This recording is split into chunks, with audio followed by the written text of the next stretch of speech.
Всем доброго дня! Сегодня мы обращаемся к теме, которая, в общем-то, уже обсуждалась на нашем канале. И, например, в плейлисте этого канала, который называется «Доска почета», вы можете найти целый ряд видео, которые посвящены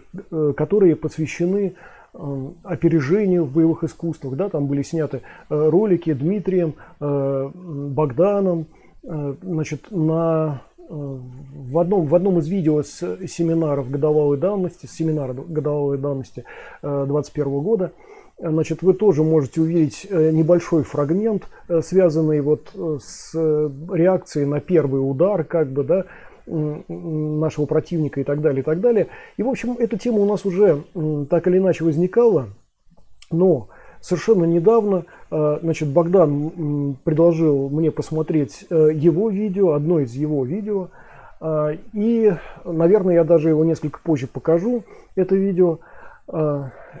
И в сущности это видео как раз посвящено тому, что происходит, когда мы даже вот совершенно готовы к тому, что сейчас будет развиваться какое-то боевое событие, при этом сами ничего не начинаем из этого, да, и каким образом работает наша психология, психология нашего партнера или там нашего противника, скажем, и так далее, да. Вот об этом, обо всем я предлагаю поговорить сегодня.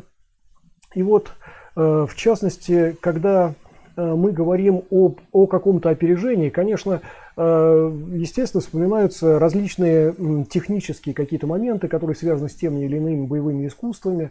Есть боевые искусства, которые, ну, просто изначально фактически ориентированы на то, чтобы опережать противника. Есть боевые искусства, которые не стремятся к этому. И, как бы это сказать...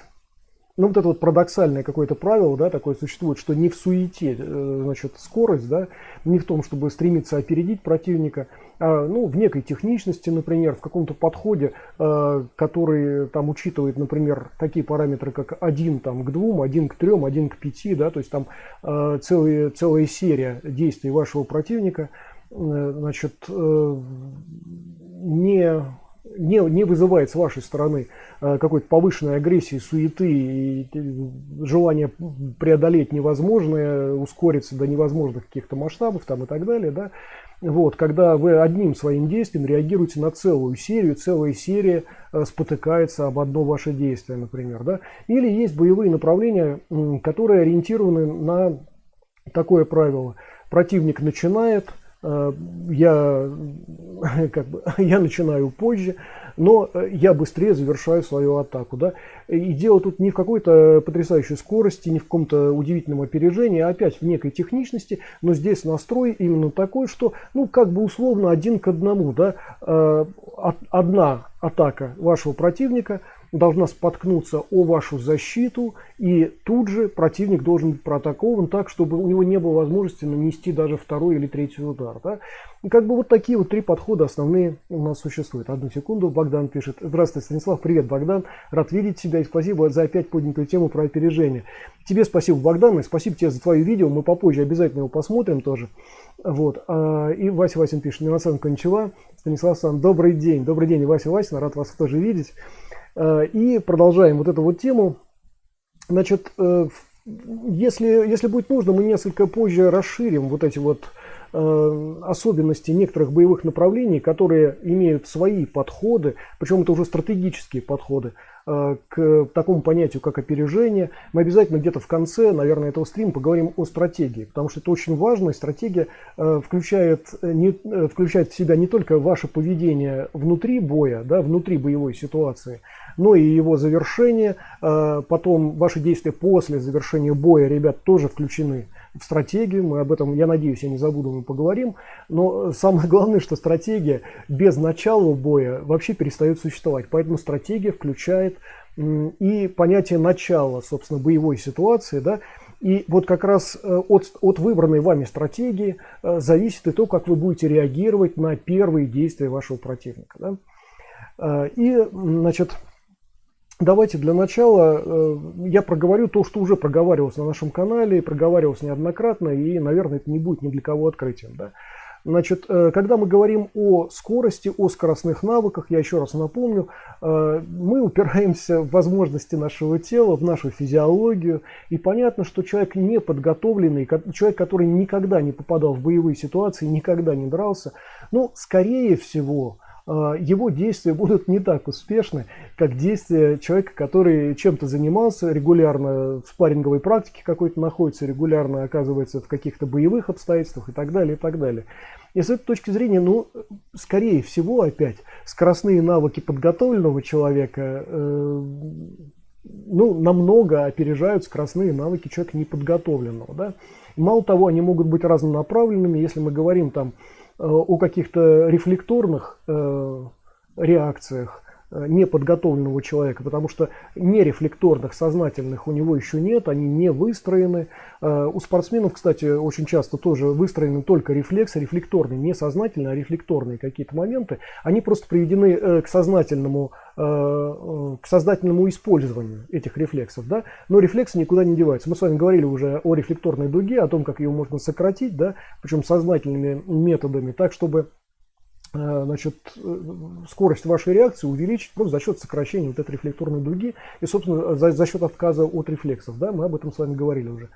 Ну, окей, не имеет значения. Главное, что, конечно, рефлексивные какие-то особенности, рефлекторные особенности неподготовленного человека явно отличаются от, допустим, рефлекторных или сознательного какого-то подхода человека подготовленного. И чаще всего этот рефлекс опять действует против человека неподготовленного, да и подготовленного тоже.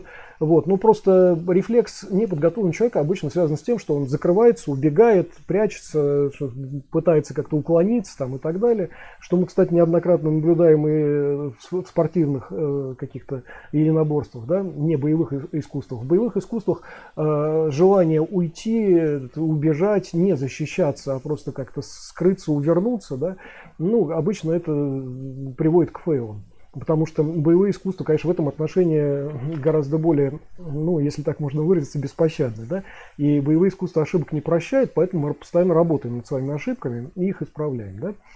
Вот. И когда мы говорим о людях более-менее уже подготовленных, у которых там не совсем рефлексы работают, а хотя бы какая-то сознательная почва для этого подготовлена, для каких-то, ну, хотя бы условно боевых каких-то ситуаций, то чаще всего мы имеем дело с такими особенностями нашей физиологии, которые мы преодолеть не можем. Есть определенные рамки действия нашей нервной системы. Нейроны наши взаимодействуют между собой со строго определенной скоростью, которую преодолеть невозможно в силу просто электропроводимости синапсов. Да?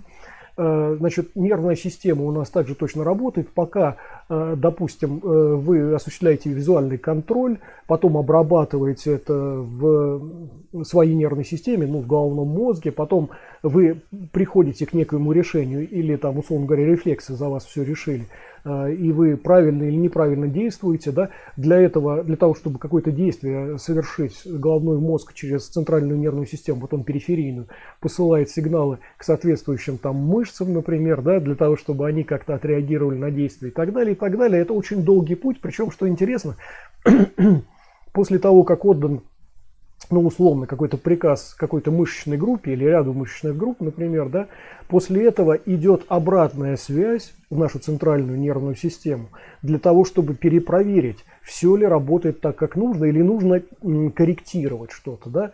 И если нервная система не получает указания о том, что группы, на которые необходимо действовать, что они не повреждены, например, там нет болевых стимулов или еще чего-то такого, да, то все в порядке, отправляется дополнительно еще, условно, дополнительные указюлины к вашим мышцам, да, и тогда только они по-настоящему срабатывают. В противном случае, знаете, да, если, например, так получилось, что у вас, ну, я не знаю, там какая-то мышечная группа повреждена, например, какое-то сухожилие, например, повреждено или еще что-то, да, то ваши действия не просто становятся малоэффективными, да, они еще несколько искривляются, да, и искривляются не потому, что ваша нога, рука, тело там не может что-то выполнить. На самом деле, если бы не было болевого стимула, вы бы выполнили это, если повреждение не является фатальным. Да?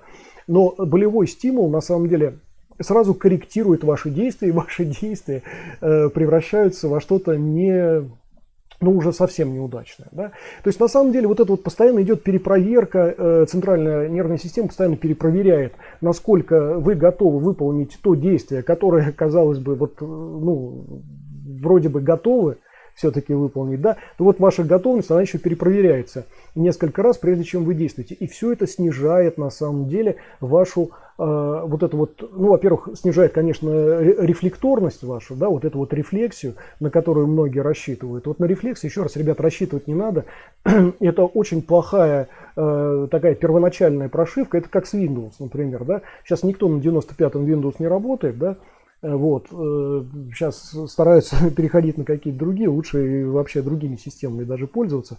Вот. Но смысл такой, что надо перепрошиваться, конечно, мы уже с вами говорили, именно на тренировках, именно этим вы и занимаетесь. Да? Не над рефлексами работаете, которые вас подводят все равно, а работаете достаточно сознательно, сознательный подход существует, да, и вы оттачиваете действия таким образом, что в течение самих этих действий, в течение даже долей секунды, пока выполняется одно только действие, вы уже можете изменить это само действие, поменять свою тактику внутри вашей стратегии там, и так далее, и так далее.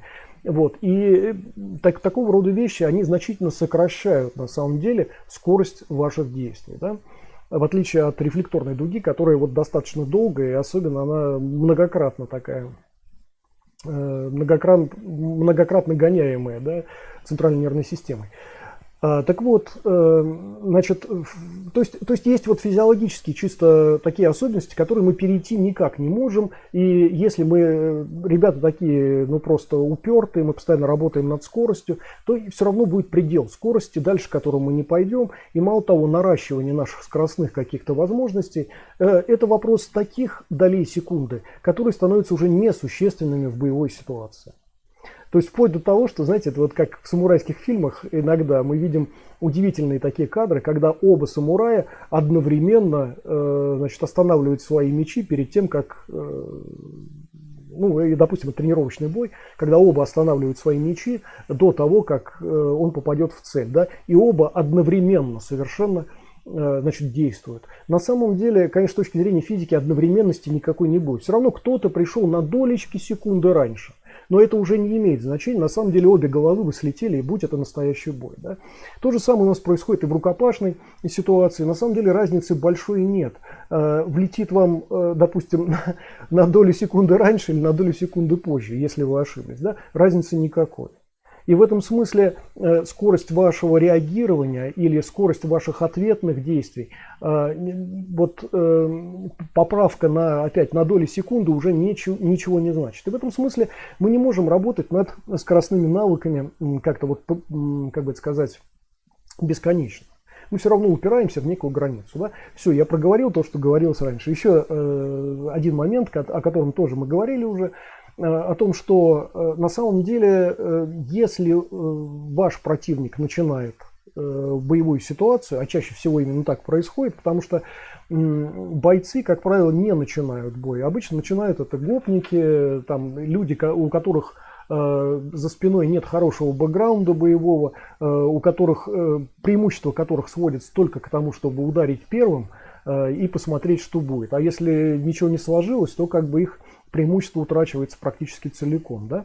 И в этом смысле, как я уже говорил, бойцы обычно не начинают боевую ситуацию, и по разным причинам, в том числе и по тем, которые мы рассматривали в прошлом стриме, и я сейчас повторять это не буду, кому интересно, вот к прошлому стриму обратитесь. Так вот, значит, штука в том, что вот эта идея, связанная с тем, что если ваш противник начинает какие-то активные действия, да, или противники начинают активные действия, вы в любом случае становитесь ведомыми. Да? Никогда не будет такой ситуации, что вы ждете начала боя и тем не менее опережаете это начало боя. Если вы условно, ну, сами с собой договорились о том, что вы ожидаете начала боя и только тогда реагируете, именно так вы, скорее всего, и поступаете. Это важный момент, да. То есть вы всегда будете ведомыми и всегда, по крайней мере, в начале вашего первого действия вы опаздываете за своим противником. И опередить его вы можете, ну, буквально несколькими способами, о которых мы обязательно поговорим. Ну, в частности, например, один из таких способов это более короткие защитные ваши действия, например. Да? Это один просто из способов. Если ваше защитное действие в 2-3 раза короче, чем атакующее действие вашего противника, короче по времени и чаще всего по расстоянию тоже. Это, конечно, не правило, но тем не менее. Если короче по расстоянию ваше действие, наверное, технически вы 2-3 раза успеваете что-то сделать, прежде чем до вас долетит первая только атака вашего противника. Для тех, кто этого не понимает, для тех, кто считает, что скорость там, не знаю, джеба, она ничем и никем не превзойденная, ребят, это не так далеко.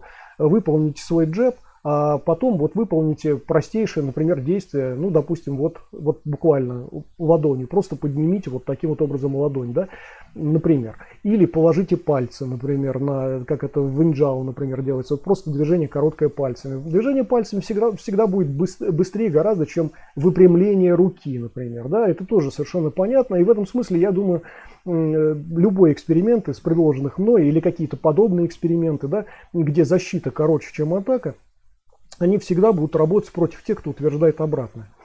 Вот. И в этом смысле нет ничего сложного. И да, действительно, за время атаки нашего противника, если мы заранее подготовлены таким образом, что наша защита короче, чем действие противника, короче по времени, еще раз, не обязательно по расстоянию, иногда это правило нарушается, да?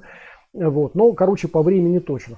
В этом смысле у нас есть время на то, чтобы, там, условно говоря, посмотреть, оценить и выполнить потом уже, да, свое действие. Оценить ситуацию, потом выполнить действие. Или успеть выполнить одновременно и защиту, и атаку. Или успеть выполнить несколько, да, допустим, каких-то действий, таких как там небольшой уклон, движение на противника в то же время, защита и атака, да, то есть 4, например, каких-то действий в течение одного только действия, например, вашего противника и так далее. Но об этом я сейчас распространяться не буду. Это очень знакомо тем, кто занимается боевыми искусствами, и мало знакомо тем, кто занимается единоборствами спортивными. Поэтому сейчас мы, в общем, об этом говорить не будем, потому что мы в основном здесь бойцы, и как бы всем все более-менее понятно в этом отношении, наверное. Вот. Значит, и теперь, сейчас, ребят, прошу прощения, я постараюсь сейчас поставить видео, о котором я говорил, чтобы мне было уже точнее, наверное, о чем говорить. Одну секунду, братцы. Сейчас.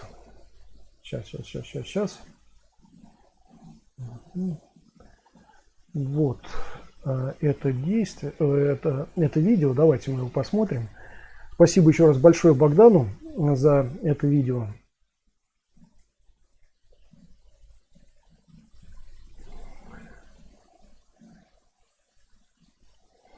Вот обращаем внимание, да, что на самом деле Богдан все успевает. И он уже снимал подобные видео.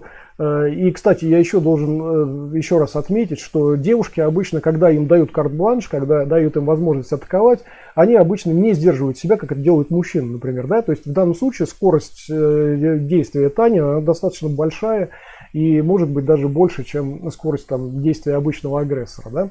Вот, давайте еще раз. Просто я несколько раз мы прокрутим сейчас, наверное, с вами это видео, чтобы вы обратили внимание на отдельные моменты, о которых я хотел сказать. Вот. Но обращаем внимание на то, что да, Богдан, во-первых, он, конечно, успевает. Все в порядке, здесь нет как бы сложности никакой. Он успевает и с защитой, и с атакой. Но вот обращайте внимание, да, вот на эти фальшстарты, да, вот эти вот фальшстарты, да, это типичная ситуация, которая у всех абсолютно возникает при большом количестве итераций. То есть, если там 1, 2, 3 раза вы можете дождаться атаки вашего оппонента, то когда это происходит там 10-20 раз, например, да, и так далее, вы начинаете немножечко опережать его действия и опережать не в силу рефлекторных каких-то моментов, а в силу того, что на самом деле вы уже точно знаете, как будет атаковать ваш противник. Уже было несколько итераций, да, вы хорошо уже это представляете. Да? И на самом деле не совсем понятно даже вашему, я не говорю там о рефлекторных каких-то моментах, еще раз, вашему сознанию даже, которое вас сдерживает сейчас, да, ему даже непонятно, зачем вам этого ждать, когда вы можете проатаковать, собственно, еще до того, как разовьется ситуация. И понятно, сейчас мы говорили несколько раньше о том, что мы, ну, как бы не стремимся первыми атаковать, да, особенно когда у нас несколько противников там и так далее, когда мы, есть еще надежда на то, что все рассосется, хотя не рассосется, да, и так далее, и так далее. Вот в таких ситуациях, значит, мы не атакуем вроде бы первыми, да, но какие у нас тогда, какое взаимодействие у нас возникает? Иногда вот возникают такие фальшстарты. И вот сейчас об этом мы как раз давайте с вами и поговорим. Это вот, мне кажется, важная такая тема, да, тему вот таких вот ожиданий, фальстартов там и так далее. Значит, откуда, еще раз, берется вот это вот желание действовать раньше, чем ваш противник? Дело не в угадывании. Конечно, есть еще такая угадайка, есть, ну, возникает какая-то мысль о том, что вот сейчас подействует ваш противник. Нет, вот сейчас. А он действует, конечно, с рваным темпом, не с одинаковым. Если бы с одинаковым, вы могли бы там даже, не знаю, в сторону смотреть, декламировать стихи и при этом успевать вполне, да? Вот.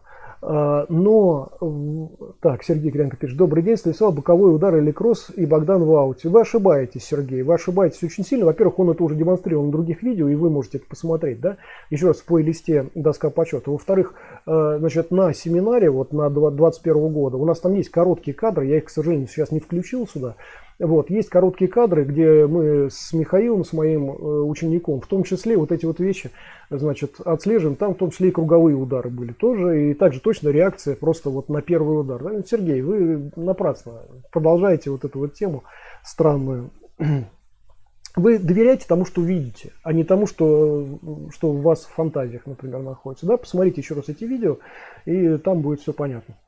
Окей.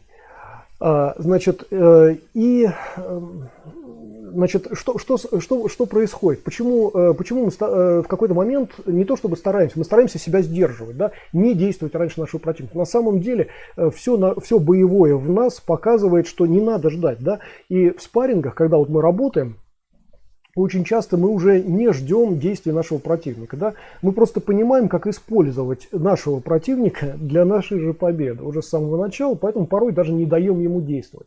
И я бы сказал, это очень хороший навык, в том числе для начала боя.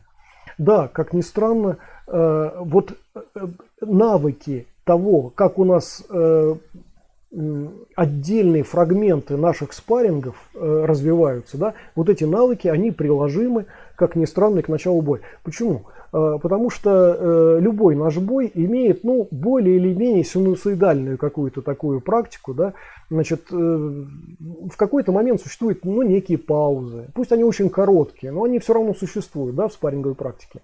Вот, и после этой паузы начинается там более активная фаза какая-то, да, где мы реагируем на эту фазу. Вот, например, вы, наверное, я уже не раз говорил, обращали внимание на то, что, значит, на семинарах, на видео с семинаров, да, значит, и я, и ученики мои порой бросают руки вниз, да, но это, я уже говорил, что это такая была фишка нашего клуба. Если есть небольшая пауза в спарринге, да, бросаем руки и начинаем, как будто это только начало боя буквально. Да, это делалось для того, чтобы люди были уверены впоследствии, что они из любого положения могут начать бой. Да. Поэтому вот мы бросаем руки. Еще раз, ребят, начинающие, даже продолжающие, вам не советую этого делать. Вот, это только опытные бойцы, лучше, ну, вот таким вот образом подходить к ситуации, бросать руки и начинать снова, да, в спарринговой прям практике. Вот, значит, и тем не менее, значит, вот таким образом можно тоже подойти к началу боя, да, когда у вас есть такая практика, когда вы можете начать из совершенно нейтральной позиции, когда у вас руки там чуть ли не по швам болтаются, например, да, и так далее, вы вполне можете, значит, действовать. Но Здесь еще надо напомнить очень важный момент, когда существует фаза начала боя, да, то вообще-то этот бой не обязательно начинается при помощи рук и с вот какой-то там дистанции, например, вытянутой руки, ну, допустим, да. Просто те кадры, те видео, которые мы имеем на нашем канале, значит, от Дмитрия из Украины, от Богдана из Украины, те кадры, которые вот мы сняли, например, с Мишей в 2021 году, вот на прошлом семинаре, да, вот, это все кадры, в которых мы действуем по заранее заданной ситуации. Просто был запрос именно на такую заранее заданную ситуацию. Но в реальности, ребят, начало боя, ну, вообще не такое. Вот помните, я вам рассказывал какие-то события из своей жизни, где начало боя, вот это не стояние у реки Калки, которое заканчивается, значит, просто тем, что расходятся войска, там, например, да. Это вот не такое вот напряженное ожидание, когда там вас ударят или когда что-то еще такое произойдет. Вообще это не так. Нет, я понимаю, что у кого-то именно такой опыт. Чаще всего такой опыт связан, ну, знаете, с гопотней.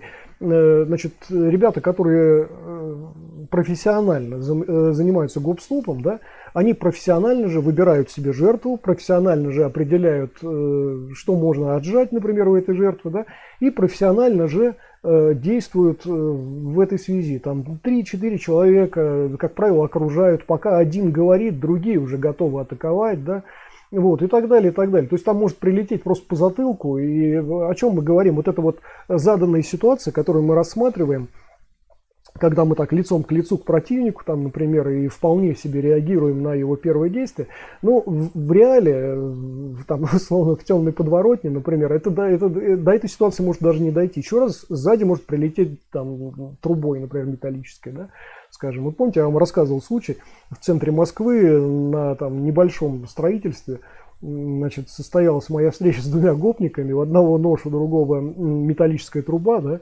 и оба таким образом располагаются около меня, да, чтобы один был за спиной. Ну, естественно, никому я ничего этого не дал сделать, да, никто у меня за спиной в итоге не оказался там и так далее, но все равно такая ситуация не исключена, и первые действия ваших противников также точно могут быть выходящими за рамки той ситуации, которую мы рассматриваем в связи с началом боя. Да? Еще раз, вот эта вот фаза, когда мы лицом к лицу с одним единственным противником, и он нас будет атаковать только рукой и только спереди явно, да?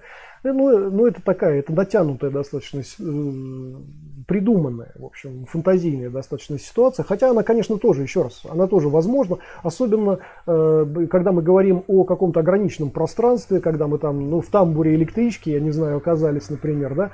Ну да, в такой ситуации мы можем оказаться вот так вот лицом к лицу. Мы об этом еще поговорим обязательно, как такие ситуации решаются в связи с выбранной заранее стратегией. Да? Вот. Но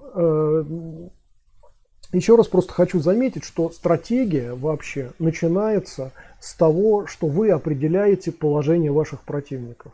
И из этого положения вы должны выткать такую ситуацию, это и есть стратегия, когда вы используете то, что вам дает противник, с выгодой для себя. Да? Иными словами, например, вот возвращаемся к той ситуации, которую мы обычно рассматриваем. Вот лицом к лицу, на расстоянии вытянутой руки, да, и когда мы уверены, что атака будет производиться рукой, неважно, там, вот еще раз, Сергей, будет это атака по кругу, снизу вверх, сверху вниз или прямое движение, вообще какая разница на самом деле, да? Значит, вообще говоря, это может быть атака ногой, это может быть атака локтем, головой, да, и так далее, там, не знаю, коленом, там, чем-то еще такое. Все, что угодно может произойти. Сергей пишет, в реале опередить, значит ударить первым. Ну да, и что? Окей. А мы и говорим о том, что мы не бьем первыми, например, да, создаем такую ситуацию, когда будем действовать в зависимости от действий противника, да? И наша задача не засветиться как человек, например, который первым начал что-то, да? Хотя, ребят, еще раз, если нет такого засвета, если так сказать, вы уверены, что ни камеры, ни лишние глаза там за вами не наблюдают, и вам просто надо, я не знаю, вот нет смысла задерживаться где-то на месте, вы можете начинать, собственно, и первым, да, здесь нет никаких особых этических норм, да, когда уже понятно, к чему идет дело.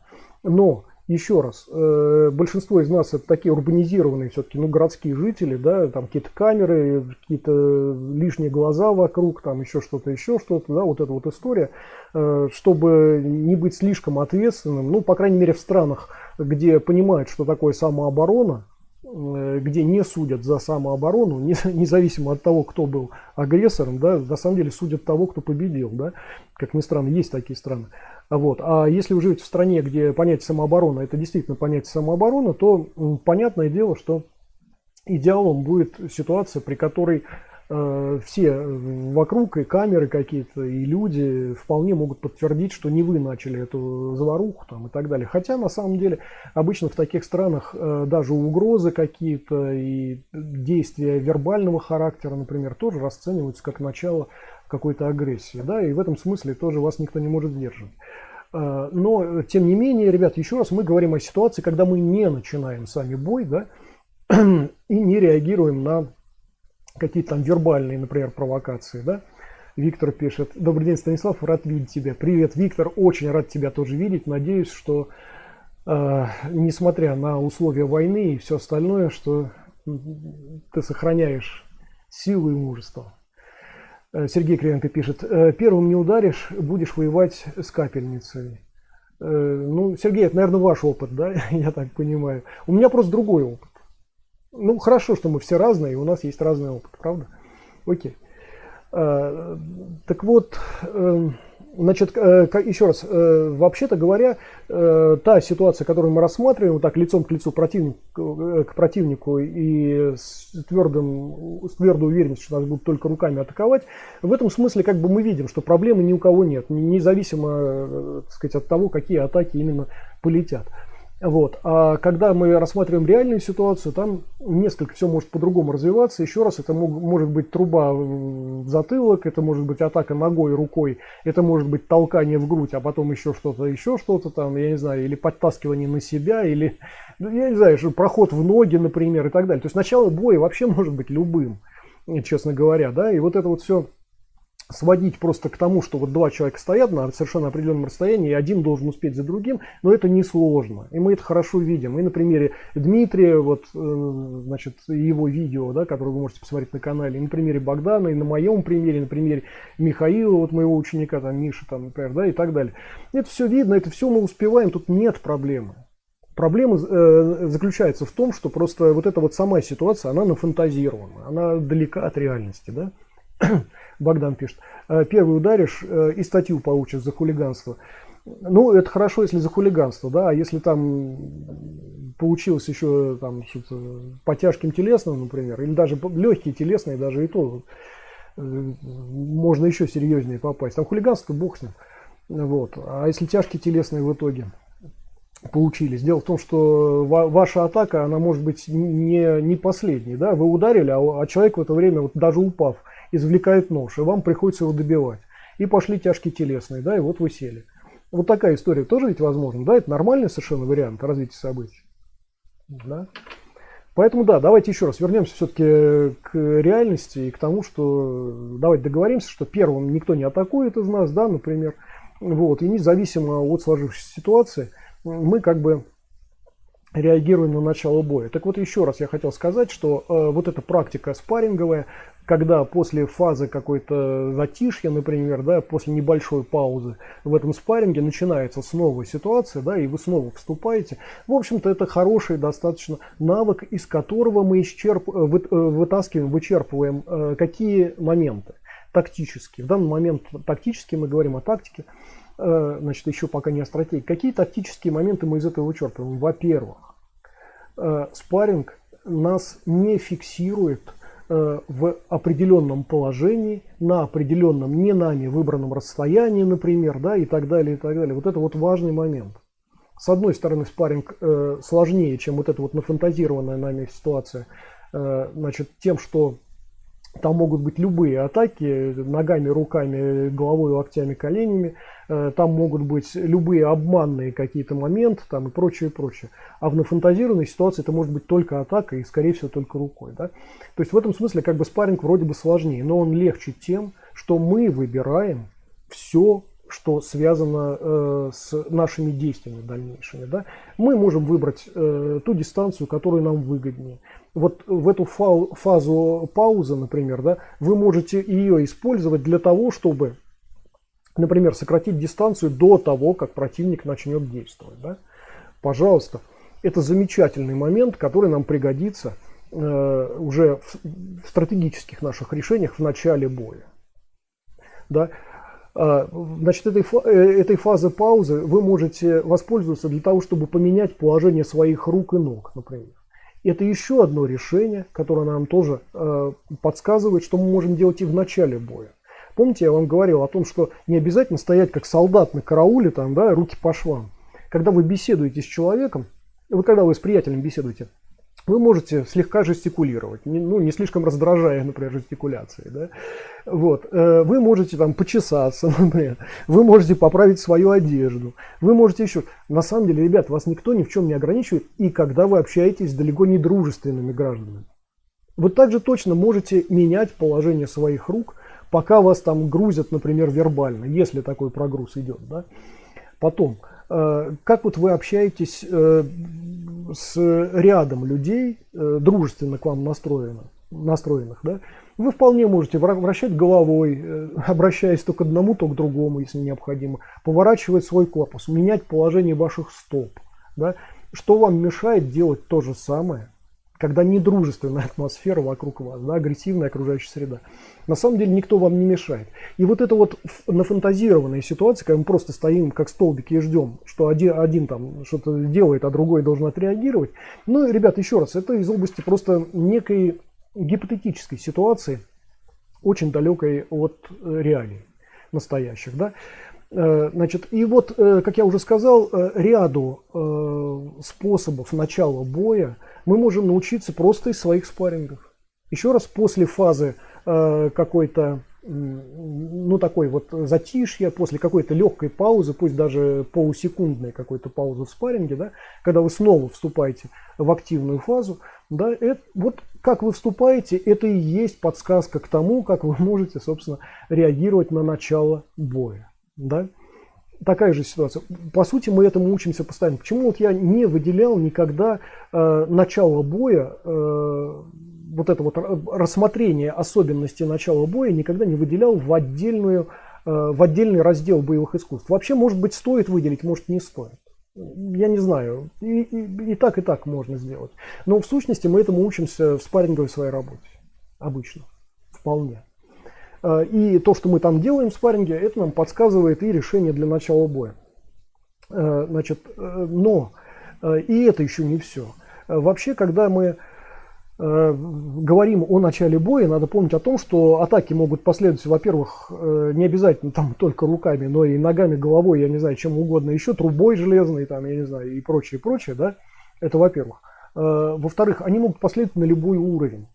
Еще раз, наша гипотетическая ситуация, обычно, вот обратите внимание на видео, которые снимал Богдан, на видео, которые я снимал с Мишей, на видео, которые снимал Дмитрий, да, это все реакция на атаки в голову. Да? То есть, помимо того, что мы выбрали очень узкую ситуацию, когда два человека неподвижно стоят друг напротив друга, и у нас только один противник, а не 2, не 3, не 10, например, да? Помимо того, что мы автоматически считаем, что этот противник нас будет атаковать рукой, неважно каким образом и по какой траектории, но рукой, кроме этого, автоматически же считается, что он будет бить в голову. Ребята, тоже большие ошибки. Я не раз наблюдал и сам участвовал в каких-то ситуациях, когда атаки, первая атака, например, была, допустим, в пах. Что может быть проще? Совсем не то, что вот мы в такой ситуации рассматриваем. Я помню хорошо одну ситуацию, когда первая атака была в коленную чашку. Вот просто вынесло ее и все, да? Вот такая была ситуация. Были ситуации, когда первые атаки были вообще не в корпус, не в голову, не в ноги, да, а, как ни странно, по рукам, для того, чтобы отрубить руки сначала. Вот такая была ситуация, да, например. Ну и, конечно, вот эти вот волшебные ситуации, как вот все считают, да, проходы в ноги, которые на самом деле в реальности работают только с неподготовленными людьми, но тем не менее, значит, они вполне тоже возможны. Еще раз, ситуация, которую мы обычно рассматриваем на этих видео, это надуманная, навязанная нам ситуация. Нам было предложено вот таким образом попробовать это отснять. Ну вот все отсняли, у всех все, естественно, это получается. И тут вообще никакой проблемы никто не видит, кроме Сергея Кривенко, правда. Так, Богдан пишет. Нет, Сергей как раз пишет. А вы, Богдан, уже в экстремальной ситуации, и выбирать приходится между больницей и тюрьмой. Во как интересно. Во как интересно. Да-да-да, Сергей, вот очень хорошо, что вы подняли эту тему. Вот эта вот история, мы уже говорили с вами, вот эта вот поговорка «лучше плохо сидеть, чем хорошо лежать», да, это, ребят, поговорка неумех. Это поговорка для тех, кто не понимает, что такое сражаться. Кто в спаррингах не участвовал, или я не знаю, чем человек это занимается, что он считает, что выбор между только смертью и тюрьмой, или капельницей и тюрьмой, например. Да нет, ребят. Вот смотрите, вот я живой пример, видите, да, я здесь, я не сижу и под капельницей не лежу, все в порядке. И не только я, Дмитрий, Богдан, все участвовали в каких-то боевых ситуациях, Михаил, мой ученик, например, тоже, да. Ребят, здесь все проходили через это, никто не сел и никто под капельницей не оказался. Ну, кроме Сергея, наверное. Сергей все время настаивает на том, что других выходов не предусмотрено. Окей. Значит, продолжаем эту историю. Еще раз, атаки могут быть на любой уровень, с любой стороны и так далее. То есть вот эта вот вся штука, которую мы, значит, в фантазийном в этом примере рассматриваем, это, конечно, все остается на уровне просто фантазии, причем довольно узкой, далекой от реальности. И вот, когда мы говорим, во-первых, о том, чему нас может научить обычная спарринговая практика, практически она нас учит постоянно начинать бой. Не в смысле, когда мы начинаем, а учат нас началу боя, когда наш противник что-то выполняет после какой-то фазы такой затишья, да, и мы на это совершенно адекватно реагируем и продолжаем сражаться, например, с ним, да. Вот эта вот история. И самое главное, учит тому, что мы выбираем ситуацию, в которой мы будем сражаться, а не наш противник. И вот это как раз очень важно каким-то образом транслировать в наши действия в начале боя, в том числе. Вот то, что мы делаем в спарринге, именно это мы должны делать и в начале боя. Мы должны выбирать, как наш противник будет развивать ситуацию.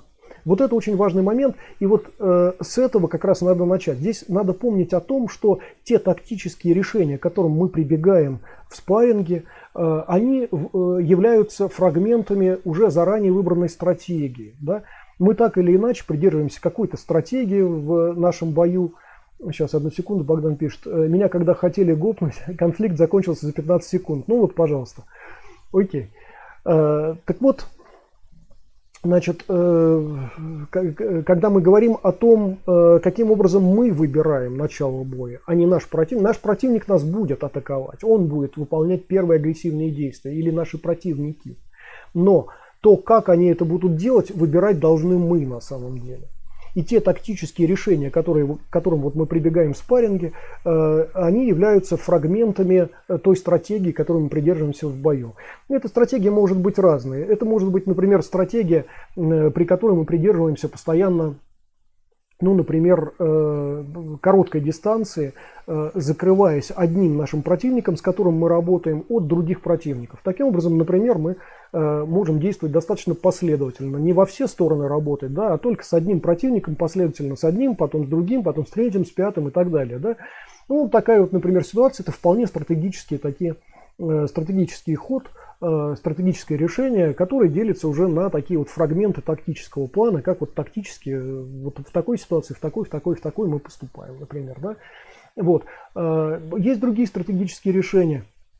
Ну, например, мы можем выбрать, например, вот помните, мы говорили о Цинна, об искусстве работы с захватом. Да? И я как-то несколько раз говорил о том, что ребята, которые вот с Цинна достаточно хорошо работают, они стараются еще спровоцировать захват, да, относительно своего противника. Почему это? Ну, потому что это выгодно. Любой захват для человека, ну, для циннашника, да, это подарок. Вот. И с этого, собственно, начинается его победа. Как только его захватили, все, с этого начинается победа. Да? И мало того, хорошие ребята-ценнашники, они вообще провоцируют конкретный совершенно захват, какой-то, который они выбрали для себя. Да? Вот. Эта провокация достаточно проста, особенно если вы немножечко наадреналините своего противника или противников. Когда несколько противников, вы можете выбрать одного из них и его адреналинить. Вот, значит, стараться сделать так, чтобы не он вас наадреналинил, да, а вы его, например. И тогда расчетливость, ну, какой-то вариативность сознания, выбора вашего противника сильно искажается, она сильно снижается. Обычно у него остается один вариант какого-то действия, как правило, неудачного. Вот. И вы можете подсказать ему такой вариант, ну, например, каким-то образом подав свое тело, оказавшись на таком расстоянии, где это будет выгодно, казаться выгодным для захвата, например, и прочее подобное. Это может быть простая провокация, такая, как, например, ну, если вы хотите, например, чтобы ваш противник ухватил вас за плечо, например, да, ухватил вас за грудь, например, вы можете сделать то же самое по отношению к нему. Вы это делаете, отпускаете, делаете за мгновение буквально. На адреналине достаточно человек с тоннельным уже зрением выполняет то же самое. После этого вы можете работать, например, да, с этим захватом. Ну, это как вариант, просто один из вариантов, допустим, развития событий. Да. Кстати, да, достаточно выгодно, когда ваш противник вооружен. Значит, если, допустим, он в руках держит, не знаю, нож или пистолет, вот, за что Сергей сильно ратует, например, да, что это страшно, это все, это конец. Вот. Как раз очень выгодно другую его руку использовать для вашего захвата, да, чтобы он захватил вас другой свободной рукой. И вот на эту свободную руку действовать. Да. Причем понятно, что у него в это время вторая рука держит оружие. Поэтому, когда вы работаете с Цинна, да, одно из правил Цинна, ну, я напомню просто для тех, кто не знает или не помнит, или еще что-то. Одно из правил Цинна – это, воздействуя на захват, разворачивать противника таким образом, чтобы другая его рука была закрыта его телом.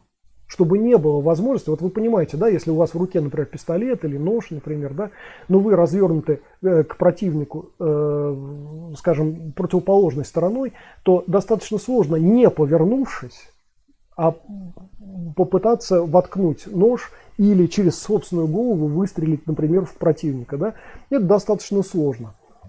И при правильном повороте, при правильном манипулировании вашим противником вы можете добиться такой ситуации, когда невозможно уверенно и наверняка пустить в ход оружие какое-то. Да? Ну, это вот в качестве примеров каких-то, в качестве таких вот выбранной какой-то стратегии, которая имеет отношение к началу боя, например. Да? Вот. Еще раз, мы рассмотрели там пару каких случаев. Реально их очень много. Это зависит от вашего боевого искусства. Каждое боевое искусство содержит целый ряд собственных каких-то линий стратегии, линий поведения в бою, что накладывает свой отпечаток на начало боя. Так, Сергей пишет: да нет, Станислав, просто готовым надо быть к худшему, а там уже куда вывезет. Ну, это так себе. Еще раз, Сергей, это означает, что вот в таком подходе просто нет стратегии. А где нет стратегии, там фейл. Это значит, вот повезет, не повезет. Вы как бы вот на это надеетесь, да? Ну, я не знаю, я вот в лотереи не играю и в казино не хожу, например, да? И я просто знаю, что казино выигрывает, а не проигрывает. Оно поэтому и существует. И вот это вот играть со случайностью, куда вывезет, как повезет, там, например, да? Ну, если вы такой везучий человек, вы, наверное, очень богатый тогда, Сергей, да? Вы, наверное, в казино ходите, все время выигрываете. Не знаю, я таких не знаю людей, таких везучих, как вы. Окей. Вот, я бы не рассчитывал ни на какую удачу, ни на какое повезет, вывезет или еще что-то такое. В этом нет никакого смысла. Это заканчивается как раз капельницей. Сергей, вот может поэтому вы говорите о капельнице, да? Что это вот все равно именно там это заканчивается, да? Окей. Значит, мы выбираем, что будет делать наш противник или наши противники. Это очень важно. Очень важно не быть, как бы это сказать-то, не быть не оказаться в ступоре. В ступоре, я понимаю, легко достаточно оказаться в начале боя, особенно когда вы там, я не знаю, вы стремитесь на свидание с букетом цветов, да, а вас в это время гопотня тормозит. Вы об одном думаете, а тут о другом, да. Вот. Я понимаю, что это сложно там достаточно, и обычно выбирают жертву именно по этому принципу, по принципу того, что человек явно не тревожный, да, с одной стороны. А с другой стороны, ребят, а когда жизнь вам предлагала готовые решения? Когда вы жили, как, я не знаю, как в мармеладе? Не знаю, у меня вот, например, такой ситуации не было никогда в жизни. И как сыр в масле я никогда не катался. И я думаю, что таких людей не очень много вообще. Всегда есть проблемы. Знаете, вот эта известная поговорка: у всех свои проблемы, у кого щи жидкие, у кого алмазы мелкие, да? Так что мы всегда будем где-то застигнуты врасплох. Всегда будет ситуация какая-то, которая пытается выжать максимум из этих обстоятельств, максимум для себя, минимум для нас, да?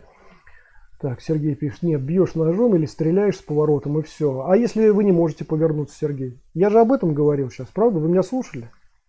Вы не можете повернуться. Там же такая ситуация. Ребята, которые цельна хорошо отработают, они делают так, что вас ведут куда угодно. И разворачивают так, что вы не можете повернуться. Ну, физически не можете. Ну, окей, Сергей, окей. Не будем развивать эту тему, окей. Значит, таким образом, наша задача не быть в ступоре. Наша задача, ну, если уж так получилось, что почему-то в ступоре вы оказались на какое-то мгновение, например, да, ну, вспомните вашу спарринговую практику. Вы там стояли просто столбом, вы там по швам руки держали. Нет, да. Давайте я вам расскажу буквально несколько случаев из моей практики. Возможно, я о них уже говорил, может быть, нет, но как бы там ни было. Например, очень давняя ситуация, это еще в армии было. Это одна из первых драк каких-то, не первая, но одна из первых каких-то там в армии была. Значит, некий гражданин обратился ко мне с тем, чтобы я принес ему топливо для сигарет. Там, вот это, спичку давай, вот это вот, давай спичку. Вот, и я так это, ну окей.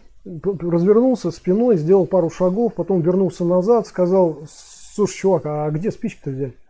Он такой: иди спрашивай, у кого хочешь, там иди давай. Я опять 2 шага туда, потом 2 шага обратно. Говорю: слушай, чувак, да, я тут вообще никого не знаю. Я даже не знаю, кто здесь курит, не курит, там, вот это вот все. Он: ты что, найди сам. Я опять 2 шага туда. Короче, я его вот так вот несколько раз доставал, пока он не начал просто драку. Но когда он начал драку, это была выгодная для меня ситуация. Во-первых, это привлекло множество глаз. Все уже это видели, слышали, и все понимали, кто начинает, кто здесь агрессор. Да? Это явно не я был. А это важно, потому что там я служил в таких войсках, когда в дисбат ехали вот только так. Вот. Это во-первых. Во-вторых, это я ходил туда и обратно, он стоял столбом. А я ходил туда и обратно, я выбирал и расстояние, и свое положение, и все остальное. И, в общем, все замечательно было, на самом деле. Мы замечательно подрались, и, в общем, все это хорошо достаточно кончилось. Я имею в виду для меня. Вот, я к тому просто веду, да, это один случай, например, да, когда вы не стоите столбом, когда вы достаточно свободны в выборе того, как начнется бой. Другая ситуация, ну вот это вот, о которой вот я недавно рассказал, когда там один с трубой, другой с ножом, там, например, да, вот, в итоге я их выстроил так, что они вот чуть не плечами соприкасались, вот так вот вдвоем стояли передо мной, что очень было просто. И первое, что было сделано, это я работал с человеком, который с ножом был, да, а человек с трубой, размахиваясь, мог, ну там получилось так, что под правую руку у него, он в правой руке держал металлическую трубу, да, под правую руку у него была только голова, значит, его приятеля. Ну то есть там вообще никак, вот просто никак было, да. И мы просто отработали с этим, с одним, и все. И на этом, кстати, все закончилось. Чувак с трубой, в общем, в итоге, и этот тоже ретировались оба. Вот, там вот так вот все выстроилось, например, да. Опять почему? Потому что я не стоял столбом тоже. Мы с ними беседовали, они там начали там, с чего-то, там, с каких-то своих претензий, а я в это время уже выстроился определенным образом. Были другие ситуации. То почешешься, то так заглянешь за плечо человеку, например, да, вот, то еще что-то. ты хорошо знаешь, что тебе нужно. Если ты хочешь, чтобы противник стоял боком, да, чтобы, как это называется здесь у нас, в профиль, да, чтобы он в профиль оказался, например, сделай так, чтобы он повернулся. Ну, например, вот заглянул за его плечо, например, вот так вот, да. Если ты видишь, что человек ведется на твои действия, если он действительно ведется, этого бывает достаточно для того, чтобы он уже повернулся к тебе в определенное положение. Дальше достаточно спровоцировать из этого положения атаку в свою сторону, если это необходимо. Еще раз, ребят, я говорю о провокации, да, действительно, потому что когда происходит начало какой-то боя, ваша задача спровоцировать определенную ситуацию. Я об этом именно говорю. Вы являетесь тем, кто формирует ситуацию под себя. Вот это очень важно. Причем надо сформировать ее так, чтобы ваш противник или ваши противники, ну, по возможности, не очень понимали, что вы делаете. Да? Это и есть стратегия. Это то же самое, что вы делаете в спаррингах своих. Вы работаете так, чтобы противник не увидел того, что вы делаете. Не только не понял, не там еще, а просто даже не увидел, при том, что он видит все, что вы делаете, да? Чтобы он этого не увидел. Чтобы это было прикрыто, скрыто, чтобы это легло на его действия и так далее. Также точно и в начале боя ситуация должна развиваться так, что вы, как бы это сказать, вы ложитесь на действия вашего противника. Вы должны вести, если нужно вести разговор, например, какой-то, вы должны вести разговор так, как ему это казалось бы выгодно, но выводить его в этом разговоре на то, что выгодно вам, например, да? Если это ситуация, когда вас выстраивают каким-то образом, окружают потихонечку, там, например, еще что-то, да, вы должны выстроить это таким образом, чтобы это окружение стало невыгодным для самих этих людей, например, да, чтобы ваше положение в пространстве было таким, чтобы вам было выгодно, а им было невыгодно. Да. Идеальная ситуация. Это, знаете, вот это вот любимый какой-то такой постбоксерский, гопнический такой момент. Я это просто наблюдал неоднократно в своей жизни, когда агрессор какой-то, да, он вот так вот отворачивается, да, а потом отсюда бьет уже, да, пряча как бы свою атаку. Ребят, вот это вот вообще, это подарок. Причем подарок не для него, а для вас. Потому что он в этот момент находится в полуфазе, которая для вас выгодна. Полная фаза – это когда к вам противник спиной. Вот он атакует, а вас там уже нет. Да? Потому что мы же знаем, это боевое искусство – это искусство на кончиках пальцев. Там действие какое-то, вот 5 миллиметров сюда, 5 миллиметров сюда, да? Или фейл, или победа. Таким образом, вот эта вот ситуация, когда человек слегка там отворачивается, там что-то такое вот, да, это вот история, которой обычно в спарринге мы сразу пользуемся. Почему этим не воспользоваться в начале боя, например, да, вот возникает вопрос. Ну и так далее, и так далее. Еще раз, ребят, самым главным моментом здесь является не придумывание каких-то гипотетических ситуаций, фантазийных, и их разыгрывание, да, а самым главным здесь является ситуация, при которой вы исходите из стратегии, которой вы придерживаетесь в своем боевом искусстве. Вот это важно. Сейчас, одну секунду, Сергей пишет. Так Вин Чун всегда столбом, и что им делать? А почему вы считаете, что Вин Чун всегда столбом? Где вы такое видели, Сергей? Вы на этом канале видели винчунистов? Кто из них стоит просто столбом? Я не понимаю вас, Сергей. Я даже не понимаю. Они все время двигаются. Искусство Вин Чунь на 50% это искусство шагов, это перемещение, Сергей. Даже не знаю, о чем вы. Ну окей. Хентай пишет. Добрый день и вам доброго дня. Сражение должно выигрываться до его начала, либо сражение избегается, иначе действительно придется мериться в скорости с противником. Ну окей, в том числе. Но вот в том, что сражение должно выигрываться до его начала, я полностью с вами согласен. Вот сейчас мы к этому как раз подходим. Мы сейчас подходим к тому, что включает в себя стратегия боевого искусства. Вот мы с вами уже немножечко поговорили о том, что разные боевые искусства, в начале еще этого стрима где-то, мы говорили о том, что значит, разные боевые искусства имеют свои разные стратегические подходы. И часть этих подходов я там перечислил, какие-то примеры привел там, и так далее, и так далее. Да? И вот именно исходя из этого надо, в принципе, и рассчитывать на начало боя. Не надо пытаться, знаете, вот Например, допустим, вот представим себе гипотетическую опять ситуацию, что вы учитесь в школе или в вузе. Вот давайте в вузе, например, вы учитесь, и учитесь вы на какой-то, на гуманитарный какой-то там предмет, какая-то гуманитарная факультет какой-то гуманитарный. Скажите, вы представляете себе ситуацию, что вы придете на экзамен, например, сдавать что-то там, какую-нибудь иностранную литературу, например, классическую американскую там поэзию, например, ну, допустим, или прозу классическую американскую, да, вы пришли сдавать, а вам в это время предлагают там интегралы, например, или, я не знаю, какие-то функции там математические, или тригонометрию. Ну, это же ненормально, да, представить такую ситуацию. Вы знаете, куда вы идете, знаете, на что вам придется отвечать, на какие вопросы там и прочее подобное, да. Вот то же самое должно у нас происходить в нашей боевой практике. Не надо думать, что то, что вы делаете на тренировке, это одно, а то, что потом будет происходить в реале, это совсем другое. Ребят, в реале делайте то же самое, что вы делаете на тренировке. В противном случае, зачем вы тренируетесь? Или как вы тренируетесь, что это, ну, например, не подходит для реальной ситуации, да? В том числе для начала боя. Кстати, что интересно, я вот уже несколько раз рассказывал о своем приятеле, клуб, который я посещал периодически ради просто, ну, спарринговой практики в первую очередь, да. И вот на прошлом как раз стриме я рассказывал о том, как вот девушка, которая у него обучалась, там, как у нее цена отработала просто на раз против крупного достаточно мужчины, вот, и так далее. Но, значит, главная история вот какая. История такая, что этот мой приятель, этот мой знакомый, он достаточно артистичный был. Не был, а есть, прошу прощения. Мы до сих пор общаемся. Вот. Но в клубе он, среди прочего, еще действовал так достаточно артистично. Ну, он такой, он с юмором парень, такой вот хороший достаточно боец, ну, так вот, с юморком еще с каким-то, с ужимками какими-то там, такими достаточно странными, иногда может показаться и так далее. Но помимо того, что это весело, это еще и работает.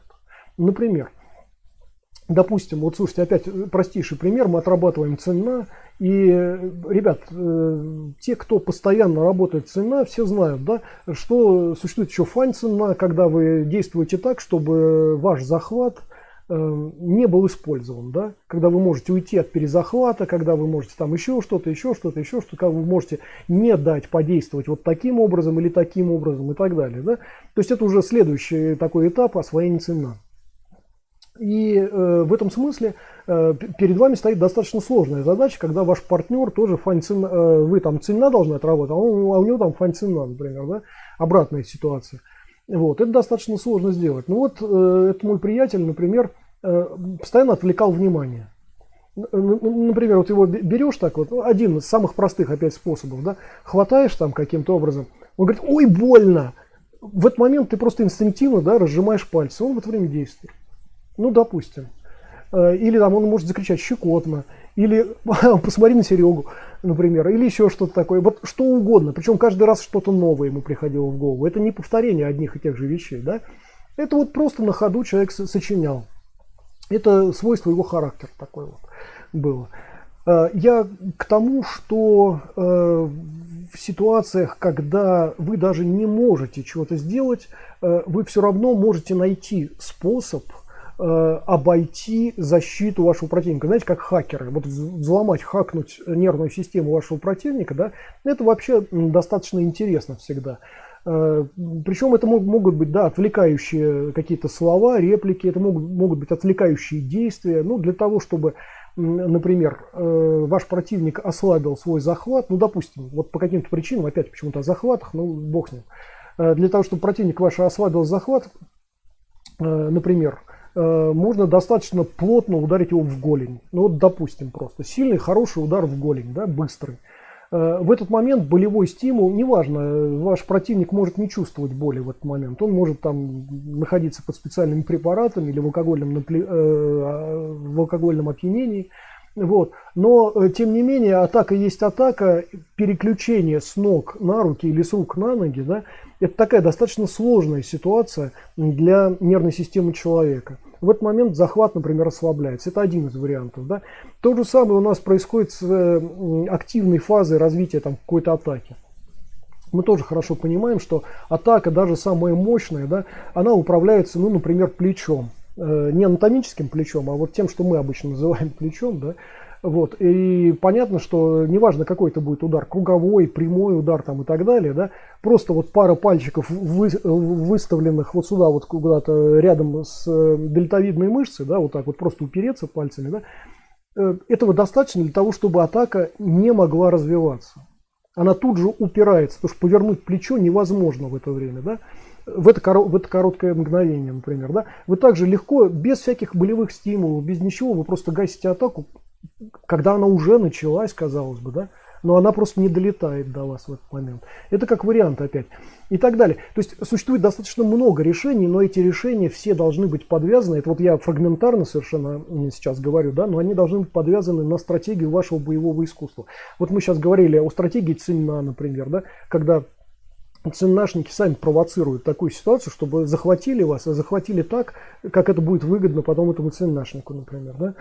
Когда мы говорим об ударниках каких-то, да, опять, это ситуация, при которой руки хорошего бойца находятся там, где удобно будет купировать любое действие противника. Вот, например, в приведенном мной примере, когда вы просто упираетесь там около дельтовидной мышцы, так вот буквально пальцами, да, и останавливаете таким образом атаку, например, или разворачиваете противника. Знаете, как легко, да, повернуть противника вот сюда вот, просто ткнув. Это без всякого болевого стимула, не потому что ему больно или обидно, да, а потому что просто так устроен человек, это там на рычагах на таких он устроен.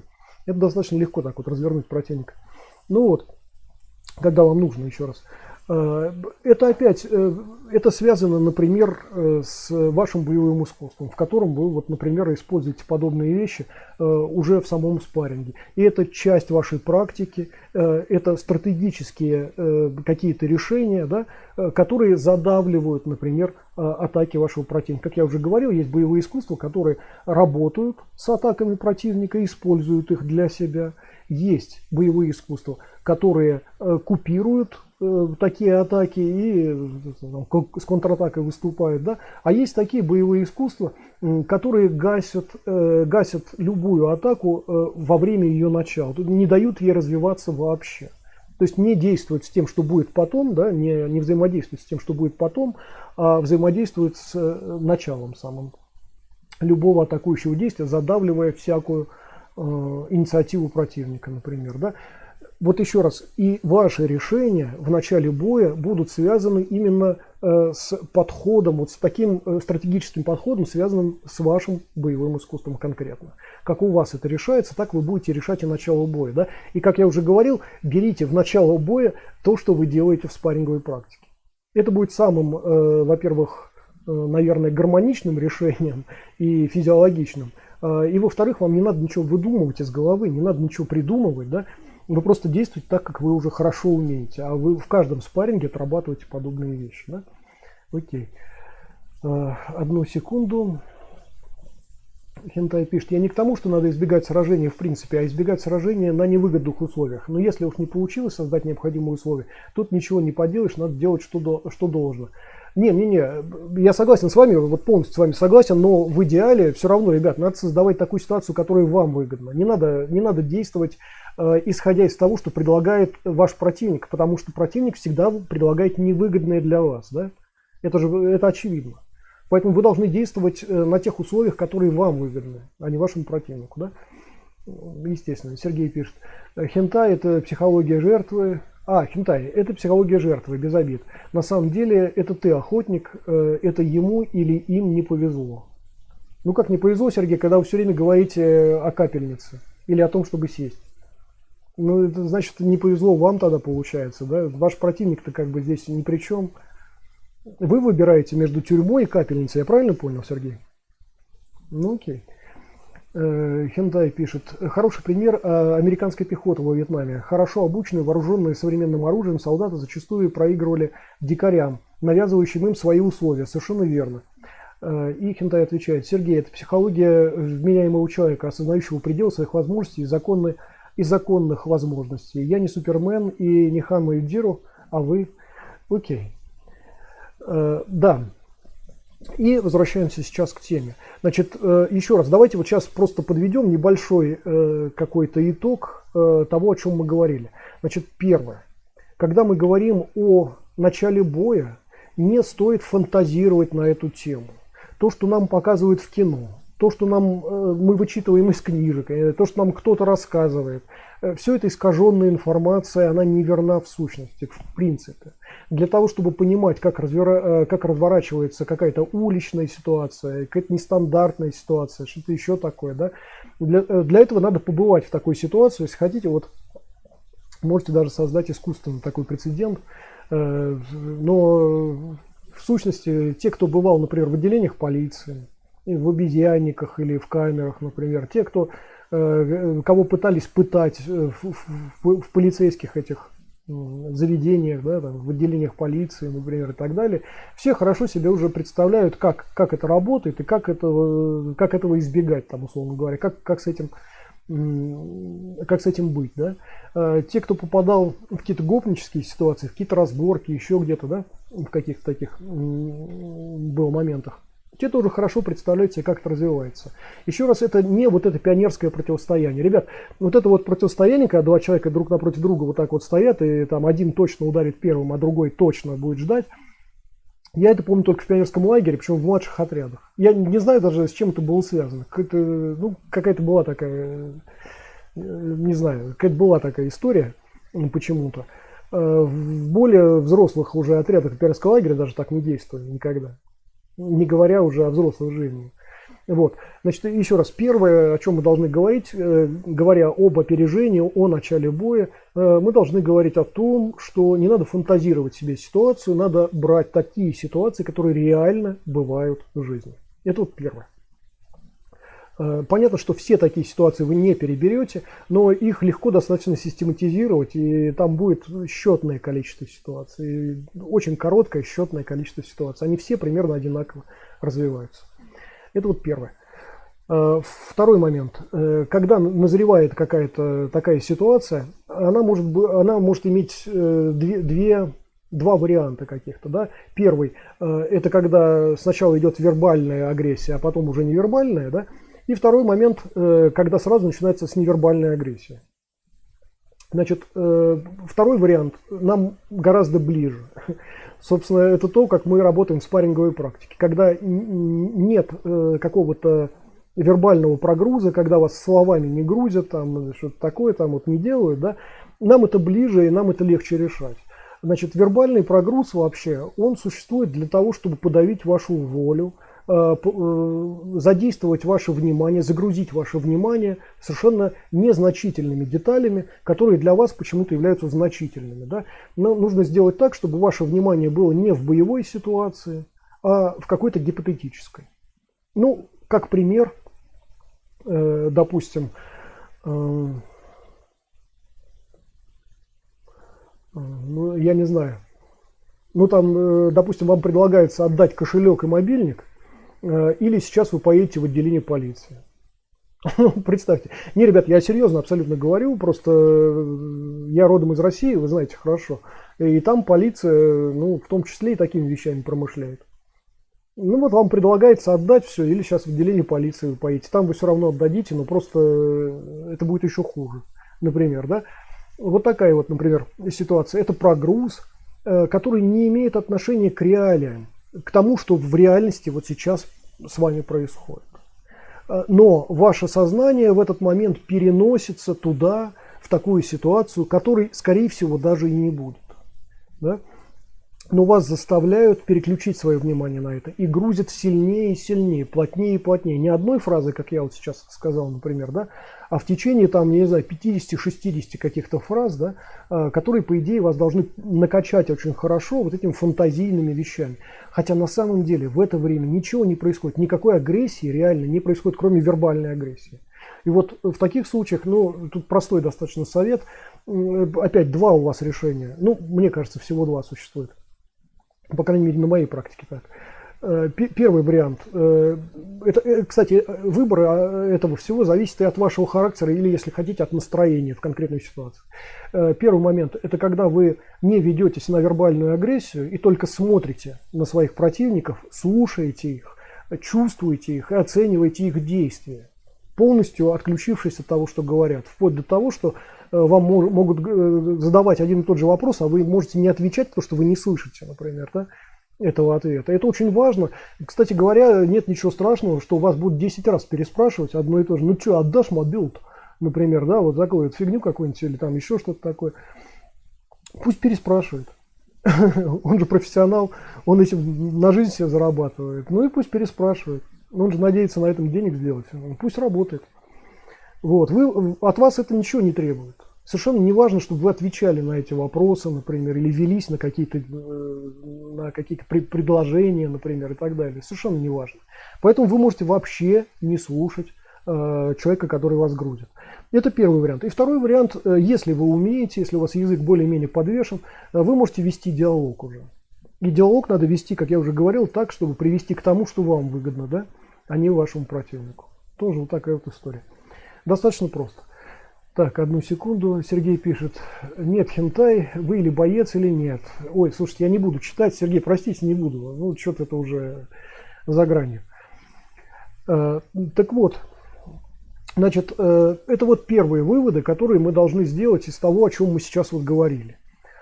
Следующий вывод очень важный. Четко, пожалуйста, оценивайте стратегию вашего боевого искусства. Я хорошо понимаю, если вы занимаетесь только одним боевым искусством, вам трудно выделить четкую стратегию, четкую линию поведения бойца в вашем боевом искусстве, потому что кроме этого вы ничего не видели и не знаете. Но когда вы поработаете с представителями других боевых направлений или там единоборств, например, да, спортивных, когда вы поработаете с другими клубами, с другими бойцами, да, вы убедитесь, что стратегии у всех разные. У некоторых вообще стратегии нет, они на тактике, да, пытаются, вот как Сергей предлагал, куда вывезет кривая, да. Окей. И тогда вам становится понятно, что в вашем боевом искусстве есть определенная стратегия. Но на самом деле, конечно, вы можете выделить основные стратегические решения из собственного поведения в спарринговой ситуации. Чем больше вы набираете опыта в своем боевом искусстве, тем больше вы приближаетесь, собственно, к стратегии, которая предложена вашим боевым искусством. Это вполне естественно. Если вас отдельно в клубе не учат каким-то стратегическим решениям, то вы можете их легко выявить из собственного поведения, из поведения тех, кто вас окружает, да, в спарринговой ситуации. Как я уже говорил, кто-то стремится к короткой дистанции и на ней работать. Кто-то стремится к тому, чтобы лишить противника всяких преимуществ, прежде чем его добить, там, например, да, прежде чем закрыть ситуацию, или если не об одном противнике, то о нескольких, соответственно, к нескольким имеет это отношение. Третьи стремятся спровоцировать такие действия противника, которые выгодны им самим. Да.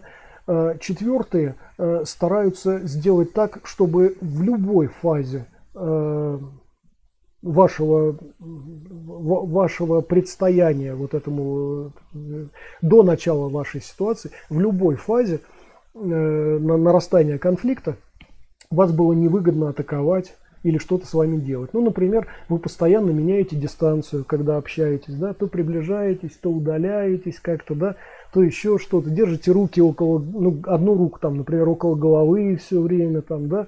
Вот, другая рука у вас где-то еще там в выгодной какой-то ситуации, еще что-то. Вот такие вот вещи, например, достаточно простые, но они вполне могут соответствовать вашему боевому направлению, которое вы конкретно практикуете. Еще раз, это зависит от того, что конкретно вы практикуете, да, и так далее.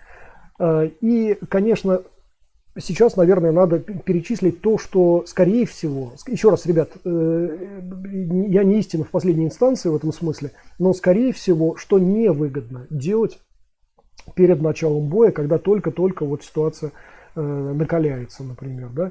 Значит, очень плохо агрессировать в ответ на агрессию. Это очень плохо. Вы в это время заняты не тем. Ваше внимание в это время поглощено не боевой ситуацией, а тем, как, ну, например, оскорбить вашего противника. Тем, как своим голосом задавить его голос, например. Это совершенно не боевые вещи, это то, что вас отвлекает, и то, что, скорее всего, не даст, наверное, хороших результатов впоследствии. Еще раз, я не истина в последней инстанции, для кого-то и это нормально. Я не знаю, правда, в каких случаях и для кого это нормально, но окей. У кого-то, может быть, это и нормально получится. Следующий момент. Не надо находиться в ступоре, не надо находиться в таком положении, которое будет выгодно вашему противнику или вашим противникам. Это уж точно. И как это выявляется? Да очень просто. Вот ваш противник, он заранее выбрал свое положение по отношению к вам и свою дистанцию, его дистанцию по отношению к вам. Если вы разрушаете вот эти представления, значит, вы уже находитесь в невыгодной позиции для своего противника и выгодной для вас. Он выбирает, ну, допустим, вот опять, расстояние вытянутой руки, ну, например. Вы нарушаете эту дистанцию, не уходя от него. Ребят, уходить – это очень плохо. Пятиться, уходить, вас все равно догонят. Это бессмысленно. Нет, вы нарушаете эту дистанцию, например, смыкая ее. Или нарушаете это противостояние, там, лицо в лицо, да, чуть сместившись влево или вправо, просто свалившись на левую или правую ногу, как бы, да, так переместившись, допустим, да, что, по идее, должно вызвать либо действие противника вашего, да, либо изменение его положения. И опять вы считываете его в это время. Когда у вас несколько противников, такая же ситуация, вы видите, что они делают. Они вас окружают, или они вас вытесняют куда-то, да, или еще какие-то у них там могут быть решения, да, и так далее. Вы считываете постоянно ситуацию. Еще раз, ребят, с моей точки зрения, не надо вестись особо на вербальную агрессию, если вы не умеете вести диалог. Вот. А надо просто читать ситуацию, надо смотреть на нее, не отвлекаться на слова, не отвечать на вопросы. Хотите отвечать, хотите не отвечайте, да, нет, не знаю, может быть, всеми возможными способами, например. Это не имеет значения, что вы конкретно ответите этим людям. Они не поговорить к вам пришли, скорее всего, правда?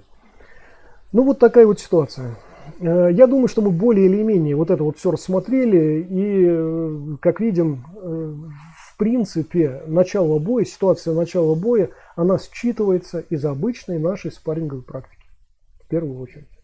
Это уж если совсем ужать все, о чем мы с вами говорили. Большое спасибо за участие в этом стриме. Ребят, нет, прошу прощения. Я еще не сказал, буквально несколько слов надо сказать о вот этих вот, как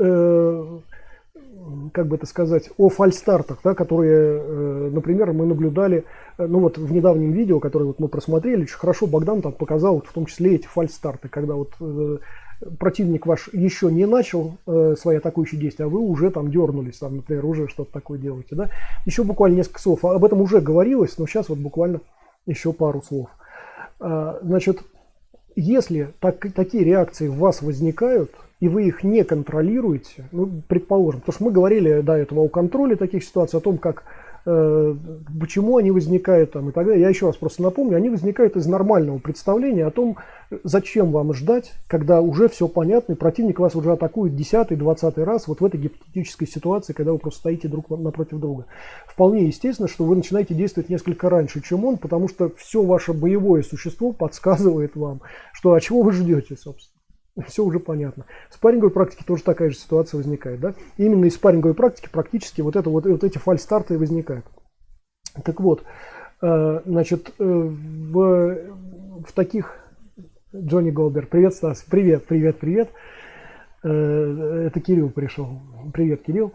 Так вот, значит, в таких ситуациях, когда вы, например, почему-то не контролируете себя и вас раздражает, что вот вы на этом фальстарте постоянно, да, и еще ваши противники, которые вас прогружают, там какой-то прогруз идет, да, они еще могут это использовать для дополнительного давления на вас. А что ты дергаешься? А что ты напугался-то? Что ты боишься-то? Вот эта вот вся история, например, может быть, да, какая-то. Значит, ребят, если вы это не контролируете, если вот этот фальстарт все время в вас присутствует, да, и при этом вы по каким-то причинам все равно не открываете бой, а ждете агрессии со стороны вашего противника, да, ну подумайте тогда, каким образом купировать, или если хотите аранжировать чем-то вот эти вот свои фальстарты постоянные, да. Вы можете превратить, если еще раз, если это непреодолимо, вы можете превратить их в свою сильную сторону. Вот мы с вами, помните, вот недавно был стрим о слабых и сильных сторонах, о том, что сильные стороны нередко оказываются самыми слабыми, а самые слабые нередко приносят нам победу, да. Вот эта вот слабая сторона, например, может стать сильной. Ну вот вы один раз дернулись там на фальстарте, второй раз дернулись, а третий раз дернетесь так, чтобы ваш противник там что-то такое там тоже начал уже дергаться, понимаете, да? Или ваши противники. Вы начинаете отрабатывать уже на себя. Но это как вариант, это как аранжировка того, что по каким-то причинам непреодолимо. Хотя с моей точки зрения лучше всего, еще раз, лучше всего опираться на вашу спарринговую практику. Вот как вы в спарринге действуете, так и здесь. Да? Расслабьтесь, смотрите на ситуацию буквально. У вас есть целый набор решений, вы там достаточно уже продвинутый боец, вы имеете хорошее представление о стратегии, о тактических решениях внутри этой стратегии, у вас хорошо отработаны те или иные действия. Да все у вас в порядке, чего вам бояться, собственно говоря. Да?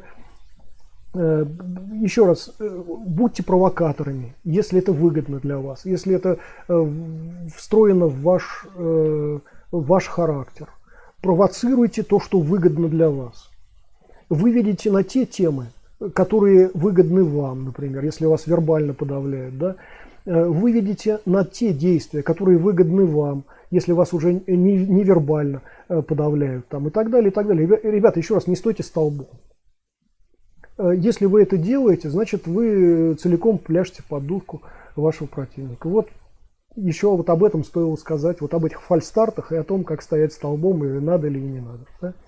Вася Васин пишет, главное не поддаваться на провокации тоже. Да нет, почему? Можно... Нет, ну смотря о чем мы говорим. Слушайте, может быть мы о разных вещах говорим тут. На самом деле провокации вашего противника тоже очень удобно использовать.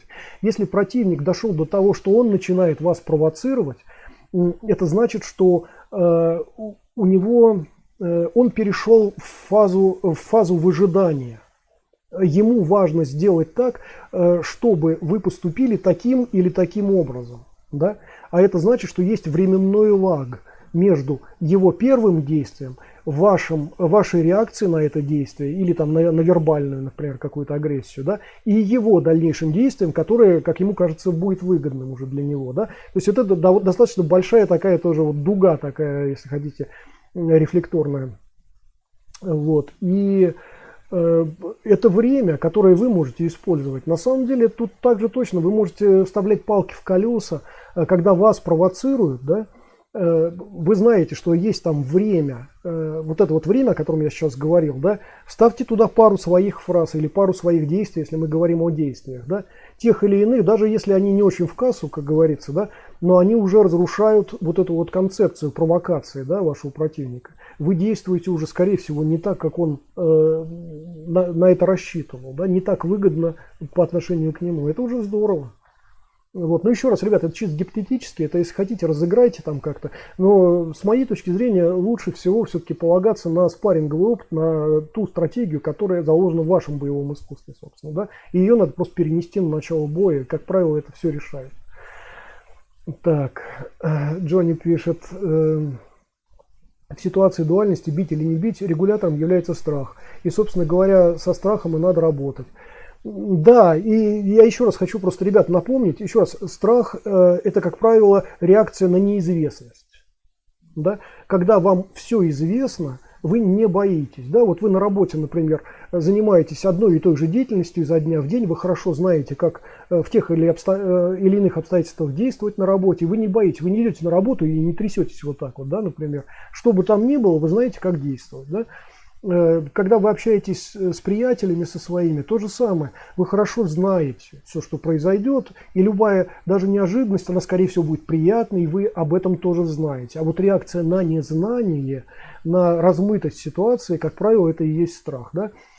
Следовательно, еще раз, если вы привносите в начало боя то, что вам уже известно из вашей спарринговой практики, очевидно, вероятность вот этого вот быть застигнутым страхом явно уже очень маленькой является. Да? И наоборот, когда вы пытаетесь из себя изображать то, чем не являетесь, вести диалог, на который вы не способны, вы не умеете, например, вести такой диалог, да?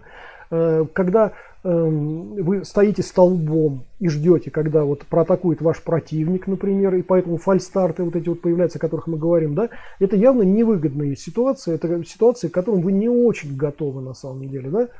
Именно поэтому и происходят такие вот сбои. Еще раз, ребят, имейте дело с тем, что вам известно, тогда не будет страха, да. Окей. Так, Вася Васин пишет: стрим о аригато годзаймасу, сайонара. Хентай пишет: я тут недавно начал для себя изучать палеонтологию. Вы не поверите, но это позволяет лучше понимать поведенческие особенности живых существ. Я полностью согласен. Мне тоже очень нравятся различные статьи и различные сведения, связанные, например, с функционированием нервной системы человека, с психологией, например, и так далее. Для меня это очень важно, это очень интересно, это позволяет действительно делать правильные выводы в дальнейшем в жизни своей. Не для того, чтобы манипулировать людьми, не для того, чтобы как НЛПшники, там, например, там, или еще, а потому что вы хорошо понимаете мотивацию людей, которые вас окружают. И, как правило, эта мотивация сводится буквально к 2-3 факторам. Да? Мы в этом смысле не так не примитивны, как хотелось бы, да? Окей. Джонни пишет: в контексте практики боевых искусств согласен с точки зрения психологии человека, вопрос глубокий и дискуссионный. Да, совершенно верно. Еще раз, братцы, спасибо большое за участие в этом стриме. Я надеюсь, что мы, в принципе, эту тему более или менее сейчас осмыслили еще раз, с другой стороны на нее посмотрели. Не забываем подписываться, делиться, ставить лайки, писать комментарии, жать колокольчик, чтобы ничего не пропустить, переходить по ссылкам внизу и на плейлисты нашего канала, где легче сориентироваться в тех темах области боевых искусств, которые вас интересуют. Большое спасибо всем, кто материально поддерживает наш канал. Ребят, я, оказывается, пропустил кучу ваших сообщений в донатах. Я туда редко перехожу. И вот тут вот перешел.